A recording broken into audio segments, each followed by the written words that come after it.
पिछली कड़ी में हमने चर्चा की थी कि अकबर ने शाही खजाने में वृद्धि के लिए भू राजस्व बढ़ाने का विचार किया तथा इसके लिए पूरी सल्तनत में भूमि की नाप जोख करके प्रत्येक 1 करोड़ उपज वाली इकाई पर करोड़ियों की नियुक्ति की, जिन्हें यह दायित्व दिया गया कि वे भूमि कर वसूलने के साथ साथ अपने क्षेत्र में स्थित समस्त बंजर भूमि को 3 साल की अवधि में उपजाऊ भूमि में बदल दें ताकि शाही खजाने में अधिक कर प्राप्त हो सके। जिन बेईमान करोड़ियों ने शहंशाह की इच्छा के अनुरूप काम नहीं किया तथा किसानों को परेशान किया, राजा टोडरमल ने उन करोड़ियों को हथकड़ी, बेड़ी एवं डंडा लगाकर जेलों में बंद कर दिया, जहां उनमें से अधिकांश करोड़ी मृत्यु को प्राप्त हो गए। हमने पिछली कुछ कड़ियों में चर्चा की थी कि अकबर को हिंदुओं के प्रसिद्ध ग्रंथों में छिपा ज्ञान प्राप्त करने का चस्का लग गया था और वह चाहता था कि अन्य मुस्लिम अमीर एवं शहजादे भी इन ग्रंथों का ज्ञान प्राप्त करें।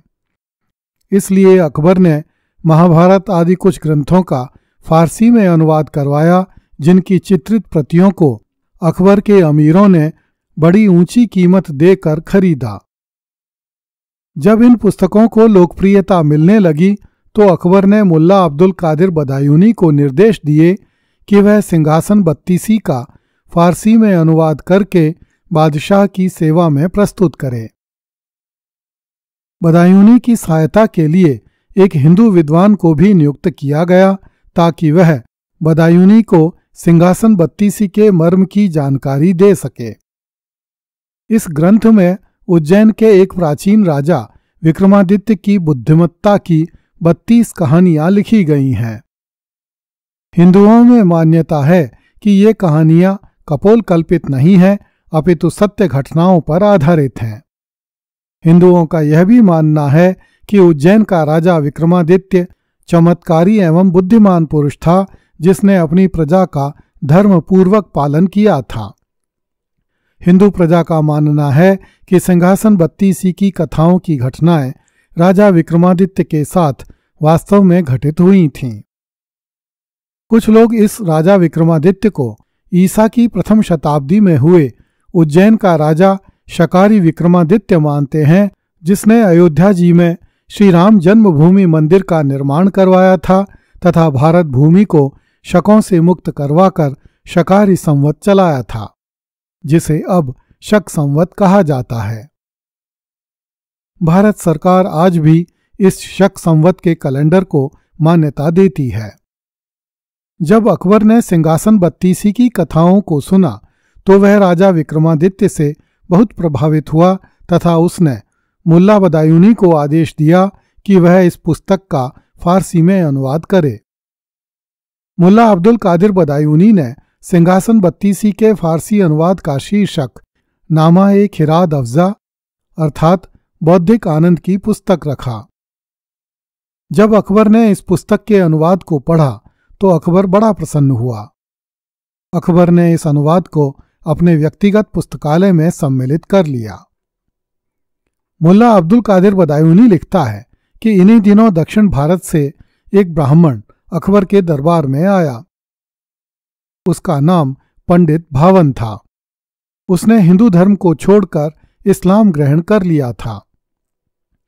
मुल्ला बदायूनी ने लिखा है कि पंडित भावन का दावा था कि उसने अथर्ववेद को पढ़कर हिंदू से मुसलमान होने की प्रेरणा प्राप्त की है, क्योंकि अथर्ववेद में लिखा है कि विशेष परिस्थिति में हिंदू भी गाय का मांस खा सकता है और शव को जलाने के स्थान पर धरती में गाड़ सकता है।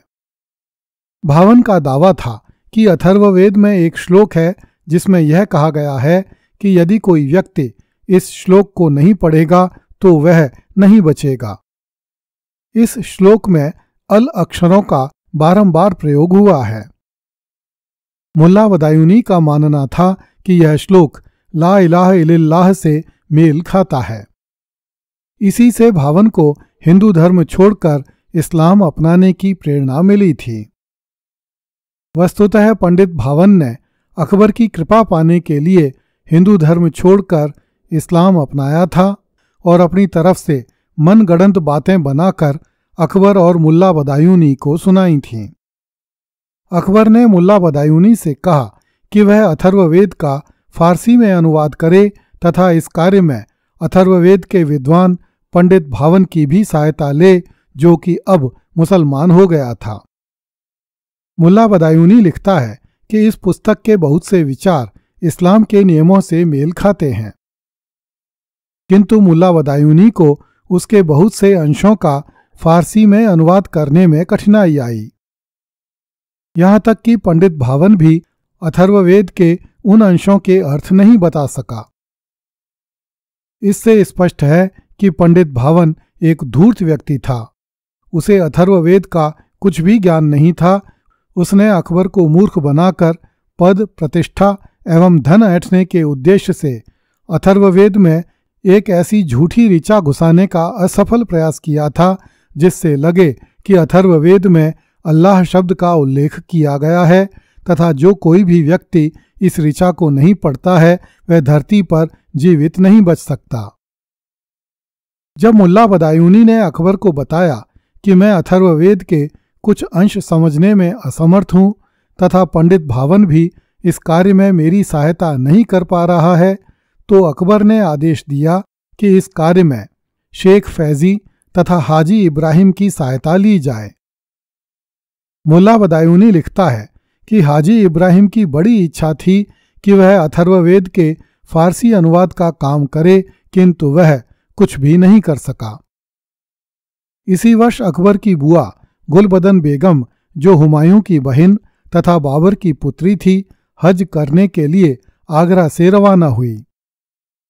बाबर की दौहित्री सलीमा बेगम, जो कि मूलतः बैराम खां की बीवी थी और अब अकबर की बीवी के रूप में सुल्तान बेगम कहलाती थी, वह भी गुलबदन बेगम के साथ हज पर गई। दर्शकों को स्मरण होगा कि सलीमा बेगम बाबर की बेटी गुलरुख बेगम की पुत्री थी। गुलबदन बेगम और सलीमा बेगम 1 साल तक गुजरात में ठहरी रहीं और उसके बाद वे चारों धामों अर्थात करबला, कुंभ, मशहद और मक्का के लिए रवाना हुईं। जब वे भारत के लिए लौटने लगीं तो मार्ग में उनका जहाज टूट गया। इस कारण उन्हें 1 साल तक अदन में रुकना पड़ा। जब वे लौटकर आगरा आईं तो अकबर ने उनका बड़ा स्वागत किया। इसके बाद प्रतिवर्ष शाही परिवार के एक सदस्य को बहुत सारा धन एवं उपहार देकर मक्का भेजा जाने लगा। मुल्ला बदायूनी ने लिखा है कि इस प्रकार शाही खजाने के भारी खर्च पर सोना और अन्य बहुमूल्य नजरानों के साथ शहंशाह अपने परिवार के लोगों को मक्का भेजने लगा। इससे अकबर की ख्याति मध्य एशिया में तेजी से फैलने लगी। 5-6 साल तक यह क्रम जारी रखा गया, किंतु बाद में इसे बंद कर दिया गया। अगली कड़ी में देखिए, अकबर ने बदख्शां के मक्कार मिर्जा को धन, दौलत एवं हाथी घोड़े भिजवाए। कृपया इस चैनल को लाइक, सब्सक्राइब एवं शेयर करें। धन्यवाद।